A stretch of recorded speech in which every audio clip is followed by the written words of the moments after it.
Hi అండి, welcome to my channel. ఈరోజు మనం మేక తలకాయ కర్రీ చేసుకుందామండి. నేనైతే ఒక హాఫ్ కేజీ తీసుకున్నాను మేక తలకాయ అండి.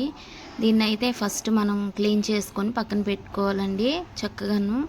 నేనైతే ఏమి ఉప్పు పసుపు ఏమి వేయలేదు, డైరెక్ట్గా వేసేస్తున్నాను. ప్యాన్ పెట్టుకొని ఆయిల్ వేసుకోనండి ఈ తలకాయ పీసెస్ వేసుకోవాలండి. పెద్దగా ఉంటే కొన్ని కట్ చేసుకోవాలి. తర్వాత ఉప్పు పసుపు వేసుకొని మూత పెట్టి మగ్గించుకోవాలి కొంచెం సాఫ్ట్ అయిన వరకు. ఎందుకంటే అందులో వాటర్ అంతా బయటకు రావాలి, అందు గురించే. చక్కగా సాఫ్ట్ అయిన తర్వాత మనం అందులో కారం పొడి వేసుకోవాలండి. నేనైతే కారం పొడి వేసాను. దానికంటే ముందైతే నేను ఒక మసాలా రెడీ చేసుకున్నానండి. ఆ మసాలా మీకు చూపిస్తాను. ఫస్ట్ అయితే అదే మనం చికెన్కి మటన్కి వేసుకుంటాం కదా, అదే మసాలా. ఏం లేదు, ధనియాలు జీలకర్ర ఇలాచి లవంగ చెక్క ఇవన్నీ వేసి దీంతోపాటు అల్లం వెల్లుల్లి వేసి పేస్ట్ చేసి పక్కన పెట్టుకున్నాను. సపరేట్గా ఆనియన్ పేస్ట్ చేసి పెట్టుకున్నానండి.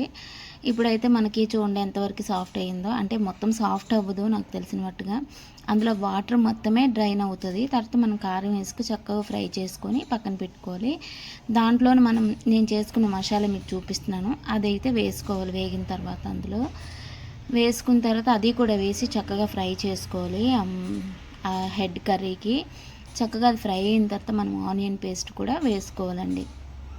ఆనియన్ పేస్ట్ కూడా వేసుకొని చక్కగా ఫ్రై అయిన తర్వాత మనం ఆ కర్రీకి ఎంత వాటర్ ఎక్కువే పడుతుంది, ఎందుకంటే సాఫ్ట్ అవ్వాలి కనుక సరిపడినంత వాటర్ వేసుకొని మనం చూసుకొని కుక్ చేసుకోవాలండి. కుక్ చేసుకోవడం నేను ఇంతేనండి. లాస్ట్లో అయితే నేను కొంచెం గరం మసాలా కూడా వేసాను. అది వేసిన తర్వాత మనము సర్వ్ చేసుకోవడం ఇంతే. సింపుల్ టేస్టీ తలకాయ, మేక తలకాయ. అంటే ఎక్కువ హార్డ్గా ఏం చేయట్లే, మామూలు సింపుల్గా చేశాను.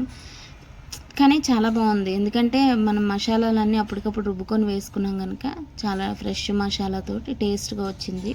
మీరు కూడా ఇలా ట్రై చేయండి. మనం రెగ్యులర్గా ఎన్నో వెరైటీస్గా చేసుకోవచ్చు, ఇలా కూడా ట్రై చేయండి. చాలా బాగా వచ్చింది. నేనైతే అన్నీ వేసి చాలా వాటర్ పెట్టింది, ఎక్కువ వాటర్ పట్టింది. ఎందుకంటే డైరెక్ట్గా నేను ఇందులోనే కుక్ చేశాను కనుక. చాలామంది కుక్కర్లో కూడా పెట్టుకుంటారు, నేనైతే కుక్కర్లో పెట్టలేదు.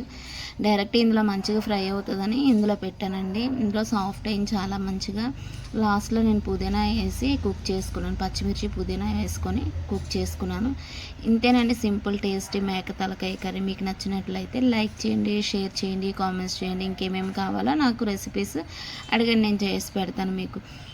మనం కొత్తిమీర కూడా వేసుకోవచ్చు. నేనైతే కొత్తిమీర వేసుకోలేదు ఈరోజు అయితే. నేను మామూలు పుదీనా ఉంటే వేసేసుకున్నాను, అంతేనండి. చాలా రైస్లో బాగుంటుంది, చపాతీలో కూడా చాలా బాగుంటుంది. అప్పుడప్పుడు నేను ఎక్కువ ఈ కర్రీ చేయను, ఎప్పుడో అలా చేయాలనిపించేసాను అంతే. సింపుల్ టేస్టీ మేక తలకాయ కర్రీ. మీకు నచ్చినట్లయితే లైక్ చేయండి, షేర్ చేయండి. Thank you.